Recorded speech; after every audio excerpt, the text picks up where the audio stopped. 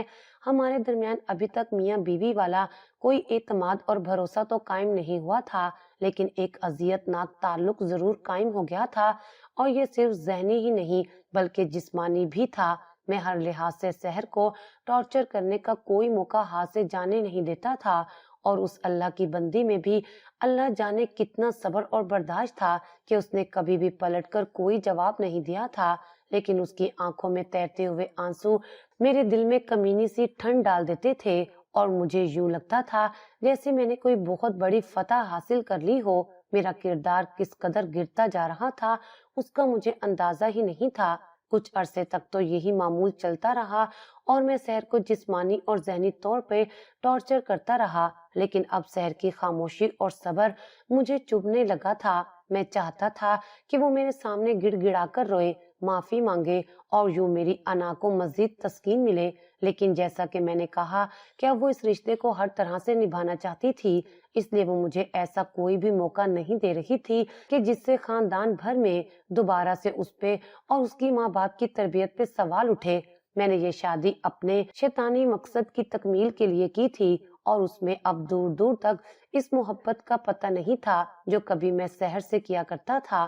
وہی شیطانی نیت اب مجھے کچھ ایسا کرنے پہ اکسا رہی تھی کہ جس سے میں سحر کو مزید اس حد تک ذلیل کر سکوں کہ اب میں اسے صرف اکیلا اور تنہائی میں ہی ٹارچر نہ کروں بلکہ پورے گھر کے سامنے ٹارچر کروں۔ میں یہ بھی چاہتا تھا کہ اب امی کے سامنے سحر کا جو امیج بنا ہوا ہے اسے بھی تباہ و برباد کیا جائے اور امی اور باقی گھر والوں کے ہاتھوں بھی سحر کو ذلیل و رسوا کیا جائے۔ اس سب کے باوجود سحر کو طلاق دینے یا اسے چھوڑ دینے کا دور دور تک میرا کوئی پلان نہیں تھا، کیونکہ میں ہاتھ میں آئے ہوئے شکار کو کسی بھی طرح سے آزاد نہیں کرنے والا تھا۔ میں مکمل طور پہ ایک اذیت پسند نفسیاتی مریض بن چکا تھا جس کا کوئی علاج نہیں ہو سکتا تھا۔ اب میں اسی نیت پہ سوچ رہا تھا کہ کسی طرح کوئی ایسا پلان بنایا جائے کہ جس میں سحر کو باقی گھر والوں کی نظروں میں، یہاں تک کہ اس کے اپنے گھر والوں کی نظروں میں بھی گرا دیا جائے، اور اس کے بعد بھی اس سے میں سب کی مخالفت کے باوجود اپنے ساتھ رکھ لوں اور یوں اس پہ احسان کا ایک اور بوجھ چڑھا کر ساری زندگی کے لیے اس کو روند کر اپنے شیطانی مقاصد کی تکمیل کر سکوں۔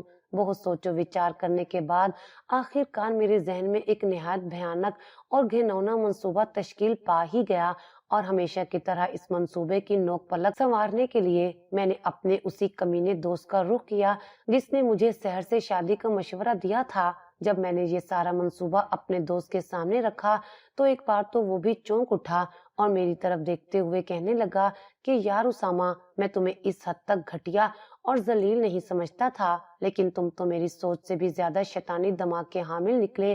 اس پہ میں ہنس پڑا اور کہا کہ بس کیا کروں، دوست بھی تو مجھے تم جیسے ہی ملے ہیں۔ لیکن اس بار میرا دوست سیریس تھا۔ میری اس بات کے جواب میں وہ ہنسا نہیں اور کہنے لگا کہ اسامہ، جو تم سوچ رہے ہو یہ بہت بھیانک اور گھناؤنی حرکت ہے۔ میرا مشورہ ہے کہ اس حرکت سے باز آ جاؤ اور سحر کے ساتھ ایسا مت کرو، کیونکہ اس سے اس لڑکی کی پوری شخصیت ہی تباہ ہو کر رہ جائے گی اور اس کا کریکٹر پوری دنیا کی نظروں میں خراب ہو جائے گا۔ اس پہ میں نے دوست کو اس بات پر غصہ دکھاتے ہوئے کہا کہ تم میرے دوست ہو اور سائیڈ میری بیوی کی لے رہے ہو، تمہیں یہ زیب نہیں دیتا۔ میرا دوست کہنے لگا کہ یار اس سارے معاملے میں دراصل صرف سحر ہی بدنام نہیں ہوگی بلکہ میں بھی تو بدنام ہو جاؤں گا۔ اس پہ میں نے کہا کہ یار تیری بدنامی کو نیک نامی میں بدلنے کے لیے میں ہوں نا، ہم نے تو یہ منصوبہ بنایا ہی اسی طرح سے ہے، بس تم نے میری بیوی کے ہوتے ہوئے میرے کمرے میں جانا ہے اور میں لوگوں کو اکٹھا کروں گا جس پہ تم نے یہ الزام لگانا ہے کہ میری بیوی تمہیں اپنی جانب مائل کرنے کی کوشش کر رہی تھی، اور بس تمہیں اور کچھ نہیں کرنا۔ باقی تم میرے کمرے میں کیسے جاؤ گے اس کا طریقہ بھی میں تمہیں بتا دوں گا، تم بس حامی بھرو اور اس کام میں میرا ساتھ دو۔ کافی دیر تک بحث کرنے کے بعد آخر میرا دوست میرے ساتھ شیطانی منصوبے میں میرا ساتھ دینے کے لیے تیار ہو ہی گیا، اور میں نے موٹی موٹی باتیں اسے اچھے سے سمجھا بھی دی۔ میں یہاں پہ یہ بتا دوں کہ میرا یہ دوست میرے کافی کلوز تھا اور اس کے ساتھ میرے فیملی ٹرمز بھی تھے، اور یہ جب ہمارے گھر میں آتا تھا تو محض ڈرائنگ روم تک ہی محدود نہیں رہتا تھا بلکہ گھر کے فرد کی طرح گھر کے کسی بھی کمرے میں جا سکتا تھا۔ ان سب چیزوں کو مد نظر رکھتے ہوئے ہی میں نے یہ پلان بنایا تھا۔ پلان کے مطابق کچھ دن کے بعد میں نے اپنے دوست کی گھر میں دعوت کی اور پھر کھانے وغیرہ سے فارغ ہو کر ہم لوگ یوں ہی گھر میں ٹہلتے ہوئے اوپر چھت پر جا کر بیٹھ گئے۔ میں نے یہ ذہن میں رکھا کہ جب ہم چھت پہ بیٹھے ہوں گے تو اس وقت امی اور ایک بہن اوپر چھت پر ضرور موجود ہوں، اور ایسا ہی ہوا۔ تبھی میں نے دوست کو اشارہ کیا تو وہ نارمل سے انداز میں بولا کہ اسامہ، میرے فون کی بیٹری ڈیڈ ہو رہی ہے، اس کو چارجنگ پہ لگانا ہے۔ تو میں نے اسے بولا کہ یار میرے روم میں چارجر پڑا ہے، ادھر جا کر لگاؤ اور پھر ادھر ہی آ جانا، چائے بن رہی ہے، پھر وہ پینی ہے۔ میرا دوست ابھی بھی اٹھنے میں کچھ ہچکچاہٹ کا مظاہرہ کر رہا تھا،